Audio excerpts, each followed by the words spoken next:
man at the pool told her to pack up and leave because he thought she didn't belong there. What he didn't know was that she'd lived there for nearly a decade and was also the police chief.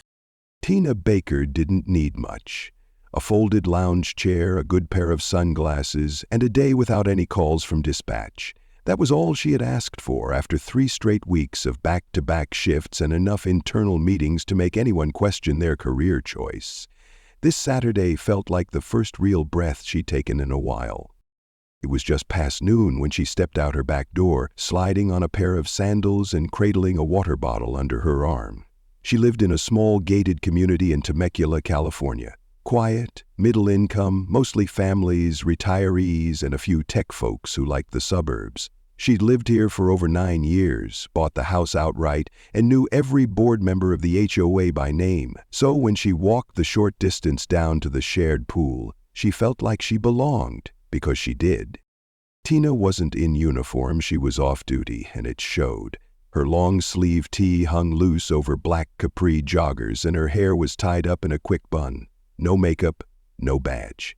She looked like someone's tired mom, and that was exactly what she wanted, normalcy. She stepped through the iron gate and waved at the lifeguard, a college kid named Jake, who had greeted her a dozen times before. He gave her a nod and a, "Good afternoon, Miss Baker." She smiled, found a chair near the shallow end, and sat down with a quiet sigh. The pool was only half full. A couple of older couples were reading paperbacks, kids splashed near the edge, and a young mom in a sundress was trying to coax her toddler into floaties. It was peaceful, warm, and still. Tina closed her eyes for a moment. She wasn't thinking about work. Not about the officer who'd filed a late report, not about the new recruits she was supposed to evaluate, not about the politics from City Hall. Just the sun, the occasional burst of laughter, and the rhythmic splashing of water. Minutes passed. She wasn't asleep, just resting. Then footsteps, loud, confident ones, came closer. She opened her eyes slowly. A tall white man in khaki shorts and a tucked-in polo shirt was standing not far from her chair. He wasn't smiling, wasn't holding a towel, didn't look like someone enjoying a day at the pool. He looked like someone looking for a problem. "Excuse me," he said, his voice laced with polite sarcasm. "Do you live here?" She blinked and sat up slightly. "Yeah, I do." "Really?" he replied, folding his arms across his chest. "Because I've never seen you here before. This pool's for residents only." Tina studied him. No one else seemed to notice the conversation. She looked him over. A newly printed HOA pamphlet peeking out of his pocket, not a drop of sweat on him. Maybe this was his first summer here. "I live 3 houses down," she said calmly. "Been here almost a decade." He gave a short laugh, the kind that was less about humor and more about disbelief. "Right. And you just happened to wander in?" "No," she replied, still seated. "I used the gate like everyone else." The man's jaw tightened slightly. "You know, we've had some issues with people sneaking in from outside.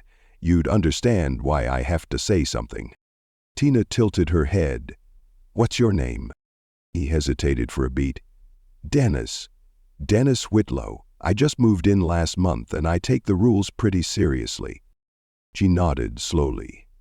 "Well, Dennis, I live here. If you'd like to check the HOA directory, you'll find me listed. Tina Baker." He didn't move. Instead, he looked over his shoulder like he expected someone to back him up. No one was paying attention yet. The young mom was still trying to negotiate with her toddler. Jake the lifeguard had earbuds in. The pool might have been half full, but in that moment it felt like it was just the two of them. Dennis took a small step closer, still standing tall, still wearing that smug look of someone who thought he was catching someone in the act. "You don't have a key FOB on you," he pointed out. "It's in my bag," she replied, not offering to prove it. He looked her over, his eyes narrowing. "I'm going to call the HOA board and report this." She shrugged lightly. "You're welcome to." He opened his mouth like he had more to say, but nothing came out. But Tina could already tell this wasn't about rules. This was about assumptions, and Dennis wasn't quite finished making them. Dennis didn't walk away. Instead, he stood his ground, like a security guard on a power trip. Tina knew this posture. She'd seen it too many times in too many forms, on sidewalks, at school meetings, even inside courtrooms. It was the posture of someone who'd already decided who you were and didn't expect to be wrong. "I just think it's odd," he continued, now pacing slightly, "that I've been here a whole month and I've never seen you once. You'd think neighbors would have run into each other by now." Tina Baker leaned back in her chair. "Or maybe you've just been looking in the wrong direction." That didn't sit well with him. He let out a quick scoff. "Right. Look, you can make this easy, or we can call security and figure it out that way." She didn't move. "Dennis, I told you I live here." His voice got sharper. "I don't need attitude, and I don't need to be interrogated at my own pool."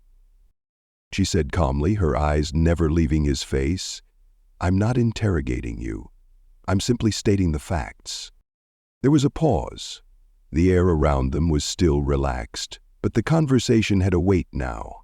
A few people started to glance over, not stare, just flickers of attention. "That's all it takes sometimes." Dennis gestured toward her bag. "So why not just show me your fob then?" "Because I don't owe you anything," she replied. "I'm not about to prove something to a man who decided I don't belong here before I even said a word." That struck him. A muscle in his jaw twitched, but he stayed unscripted. "You're making this harder than it needs to be. If you have nothing to hide, then—" "Then what?" she cut in. "You'll let me stay?" He hesitated, surprised that she'd spoken up so directly. Tina wasn't angry. Not yet. But she'd spent over 25 years in law enforcement. She'd trained officers in conflict de-escalation. She knew exactly what Dennis was doing, trying to control the narrative, force compliance, make her smaller so he could feel taller. "I don't need your permission," she added. At that moment, an older man with a baseball cap from a nearby lounge chair turned his head. He'd been reading a paperback but clearly couldn't ignore the tension anymore. "You all right over there, Tina?" he asked. Dennis blinked. Tina nodded to the man. "I'm good, Carl, thanks." Dennis looked between them. The shift was almost imperceptible, but it was there. The realization that someone else recognized her, that maybe she wasn't the outsider he thought she was. Still, his pride wouldn't let him back off just yet. "I just don't see why it's a big deal to confirm," Dennis muttered now, quieter but still persistent. "This place has rules for a reason." Tina sat up a little straighter. Her voice stayed low. "You saw a black woman sitting alone and decided something was off." "You didn't ask," she continued. "You accused. You didn't check facts. You made assumptions, and now you're doubling down because you're embarrassed." He opened his mouth, but nothing came out, not right away. It's not about that." "Then what is it about?" she asked, genuinely curious. "Because you walked over here like a mall cop with something to prove." That stung. His mouth twitched. He looked over at Carl, then back at her. The pool was quieter now. Conversations hadn't stopped entirely, but there was a shift in the mood, awareness. A few people were listening without looking like they were. "I didn't mean to come off wrong," Dennis said finally, though the apology didn't sound like one. "I just care about the community, that's all. And been part of this community longer than you've known how to spell the zip code," she said. Another pause. He didn't know what to do with that. She waited. He cleared his throat and took a step back, as if preparing to walk away. But his ego had one more line to get out. "Look," he said, his voice slightly strained, "if you really live here, I guess there's no harm in showing proof. That's all I'm saying." But Tina wasn't going to play by Dennis' rules, and soon enough she wouldn't have to say a word to prove who she was. Dennis lingered. He wasn't yelling, he wasn't swearing, but Tina knew this kind of confrontation didn't need volume to be aggressive. It was the way he positioned himself, blocking the sun a little, always just close enough to make his presence known, but far enough that it couldn't quite be called harassment. She let him stew in his own awkward silence for a few seconds before reaching into her tote bag. Not for her badge yet, but for her water bottle.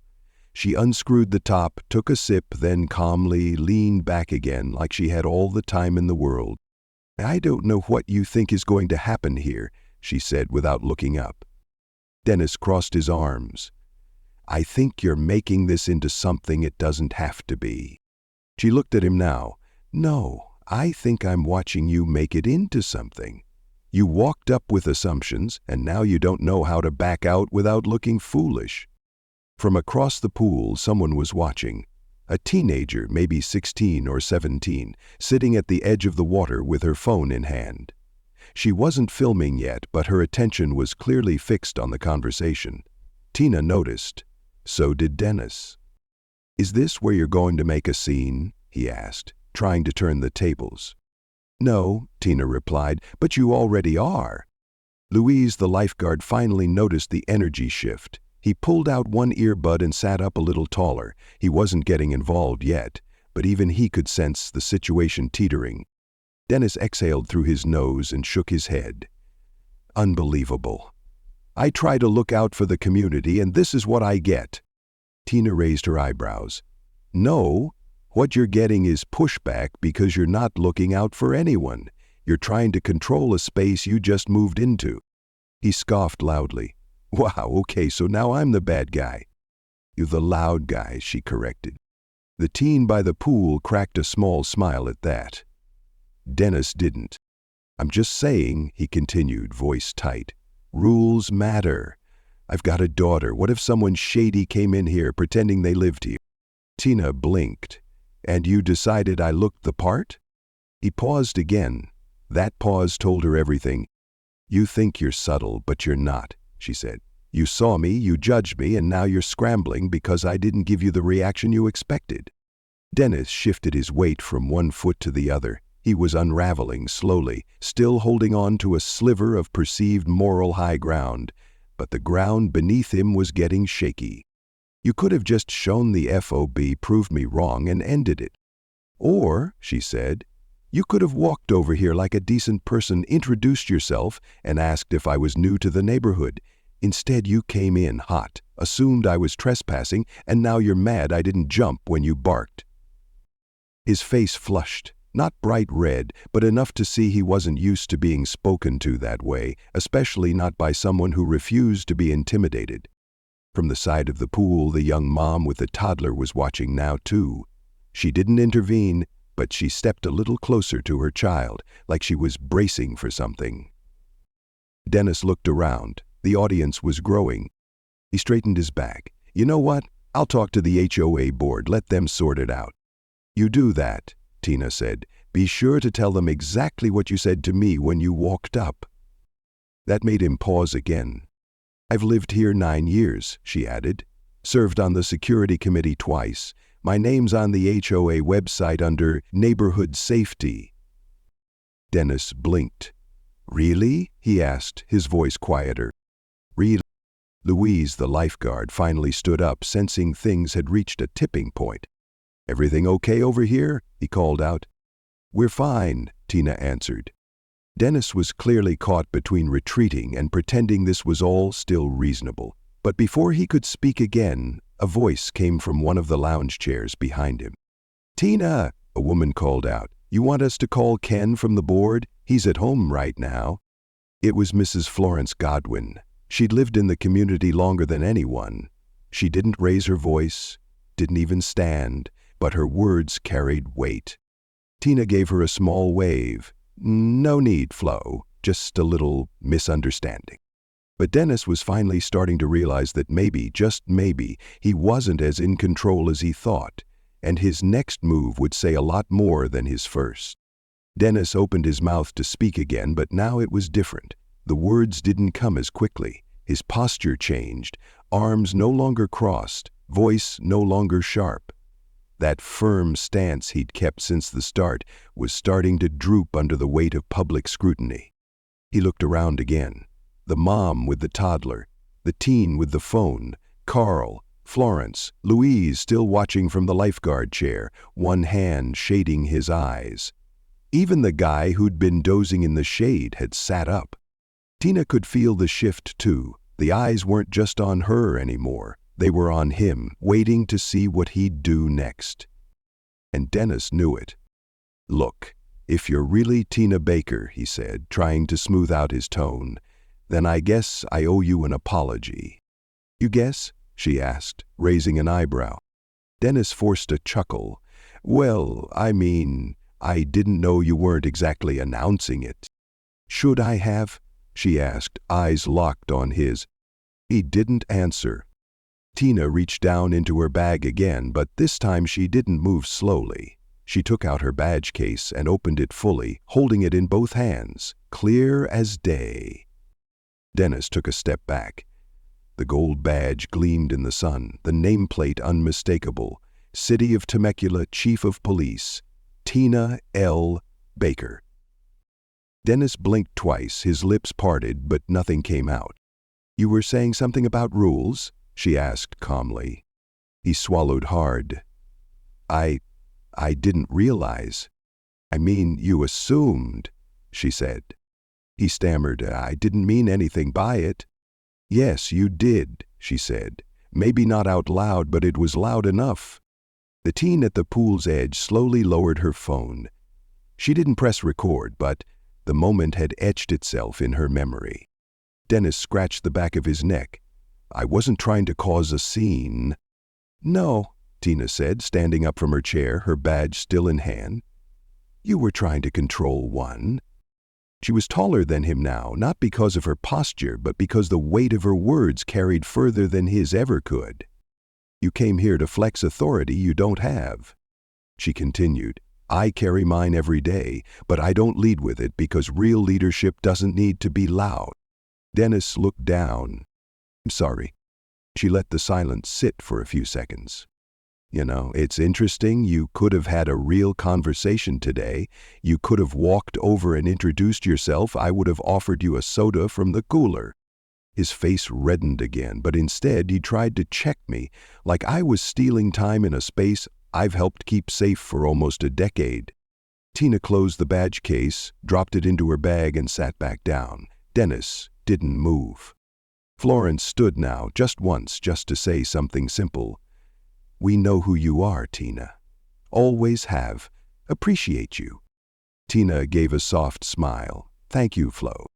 Carl added, "Pool's all yours, Chief."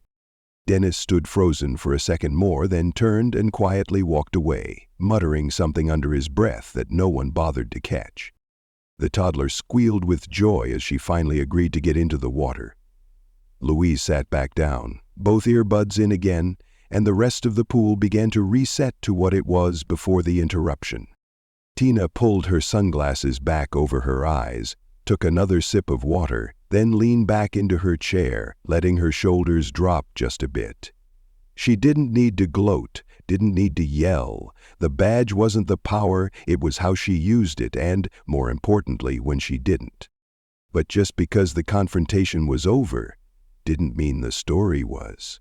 Word had already started to spread, and by tomorrow the whole neighborhood would know exactly what happened. By late afternoon, the sun had started to dip low enough to cast long shadows across the sidewalk. Families packed up beach towels, kids begged for 5 more minutes in the water, and the scent of sunscreen lingered in the breeze.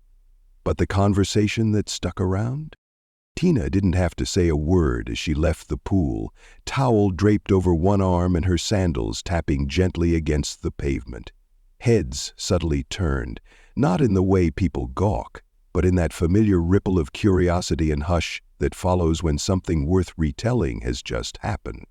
She could hear it as she passed a pair of neighbors by the parking lot. "Did you see what happened with the new guy? That's Tina Holman, right? The police chief?" Yep, poor man had no idea who he was messing with. Later that evening, she stood in her kitchen preparing a simple dinner, grilled chicken, sliced avocado, and a sparkling water with lime. Nothing fancy, just fuel.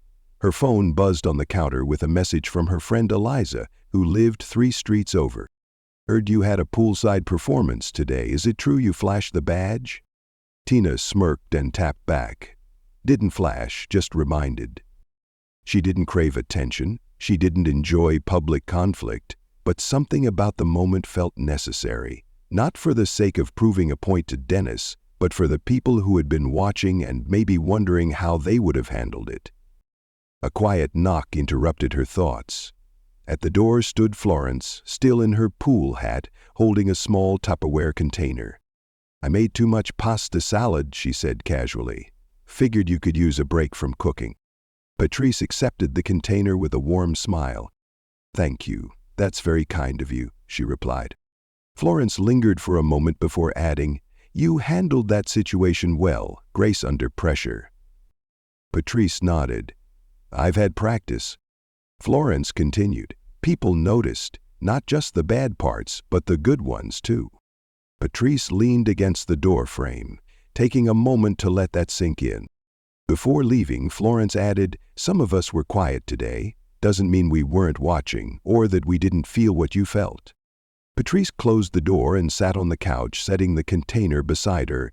She scrolled through her messages. A few more had come in. One was from Carl. Always respected how you carry yourself. Let me know if you need anything. Another from Louise, the lifeguard. Hey, Chief Holman, sorry I didn't step in earlier. I should have, just wasn't sure how to handle it, but I got your back, always. Patrice appreciated each message. They didn't change the course of her day, but they added something, a reinforcement of the quiet foundation of respect she'd spent years building. The next morning, she went for her usual walk through the neighborhood. It was early, barely 7 a.m., and the streets were still cool and shaded. Passing the community bulletin board near the clubhouse, something caught her eye. A printout taped to the glass with bold letters, Know Your Neighbors. Below it, a photo from a previous HOA event. Patrice in uniform, shaking hands with a city councilman, both smiling. Underneath, someone had written, To the man who asked her to leave, maybe read the newsletter next time. Patrice chuckled, not out of spite, but because of the simple truth in it. As she turned to head back home, a teenage girl jogging past slowed down, pulled one earbud out, and gave her a shy wave. Hey, you're the police chief, right? Patrice smiled.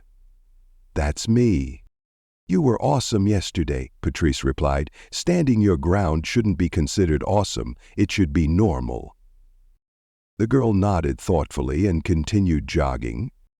By Sunday morning, the poolside incident had evolved into something larger, not viral in a citywide sense, but significant locally. It was the kind of story that spread through neighborhood conversations, group texts, and over coffee in cul-de-sacs. It became evident when Patrice entered the Corner Roast, the small cafe she frequented after morning walks. The barista, a lanky guy named Jonah, grinned as she approached.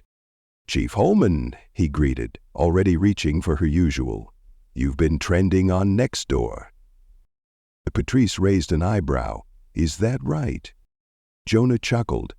Something about a man at the pool getting educated real fast. Patrice sighed, but with a half smile. I didn't do anything special. Jonah handed her the cup. That's exactly why it stuck with people. As she left the cafe, Patrice checked her phone and saw a new email from her assistant at the station. The subject line read, You might want to see this. Inside was a screenshot of a post on the local neighborhood forum. I witnessed something yesterday at the community pool that reminded me why respect matters. A woman was harassed for not looking like she belonged, only for her to reveal she was the actual chief of police. She handled it with composure I could only hope to have. For those who don't know Patrice Holman, you should. She's not just our chief, she's our neighbor. Wikipedia +9, Wordvice AI +9, Ars21.com +9. There were over 24 comments already, and none of them negative. Patrice set her phone down. She didn't seek recognition, that was never the goal. But it meant something to see people discuss respect without the need for confrontation. No shouting, no viral meltdowns, just a quiet stand taken with dignity. Later that afternoon, her neighbor's 9-year-old son, Mateo, came by to return a garden hose she'd lent them the week before. "Hi, Ms. Patrice," he greeted, standing on her front porch with wide, curious eyes. "Is it true you arrested a man at the pool?" Patrice laughed softly. "No, honey, I didn't arrest anyone." He frowned slightly, "But my mom said he got really scared when he found out you were the boss of the police." Patrice stood in her kitchen, reflecting on the events of the past few days. The subtle biases she encountered weren't new. She'd faced similar challenges throughout her career. However, this time, the reactions from those who witnessed the incident were different. They saw firsthand what patience and restraint looked like, and perhaps some recognized their own potential to act when faced with injustice. Taking a deep breath, Patrice stepped outside to place the garden hose by the back door. Her badge rested on the kitchen counter, still in its case, untouched since the previous day. Yet, she mused, it had achieved more in those few minutes at the pool than many might in years behind a desk. But it wasn't the badge itself that made the impact. It was the calm authority she embodied, a calm that spoke louder than any raised voice could. Monday morning arrived, bringing with it the return to routine. The sounds of garbage trucks and sprinklers filled the neighborhood as Patrice prepared for work. Dressing in her pressed uniform and polishing her badge, she couldn't help but feel that today was different. Not because of the incident, but because of the insights it provided. She glanced at her reflection in the mirror, adjusting her shirt collar. There was nothing extraordinary about the woman staring back, just someone who had worked diligently to earn her position, choosing responsibility over recognition time and time again. The actions of Dennis Whitlow at the pool were neither new nor shocking. They were part of a quiet, practiced pattern of bias that often went unchecked. Recognizing this made it all the more dangerous, as such moments frequently slipped by unnoticed, disguised as politeness or concern. Her phone buzzed, interrupting her thoughts. It was a message from Ken, the HOA board president. "Heard about the pool incident? Don't worry, I spoke to Dennis this morning. He won't be bothering anyone again." Patrice stared at the message for a moment before replying. "Appreciate it. Let's focus on ensuring no one else thinks they have the right to act as he did." Later that day, a city employee delivered a stack of misdirected mail to Patrice. As she sifted through it absent-mindedly, one envelope caught her eye. No return address, just her name handwritten on the front. Opening it, she found a brief note. "Chief Holman, I don't know you personally, but I saw what happened. My daughter did too. I think she learned more in 10 minutes watching you than she has in a year of school. Thank you for showing us the difference between authority and grace." Blah blah. No name was signed, just a neighbor. Touched, Patrice folded the note and placed it in her desk drawer. She didn't seek heroism or accolades. It was about being present, standing firm, and advocating for those whose voices might not be heard. The next time someone attempted to wield arrogance as authority, she hoped they'd remember her example. Sometimes, silence speaks louder than shouting, and a calm declaration of "I live here" can be more powerful than any retort. For anyone who finds themselves in a similar position, where they're made to feel they don't belong, remember this: you don't need to raise your voice to stand your ground. You don't owe proof to those who've already made up their minds, and you certainly don't need to diminish yourself so others can feel superior. Carry yourself with quiet confidence, showing others what self-respect looks like: calm, unwavering, and undeniable. If this story resonated with you, made you pause and reflect, consider subscribing. We'll continue sharing narratives that feel authentic, speak truths, and remind us all that dignity is something no one should ever have to seek permission for.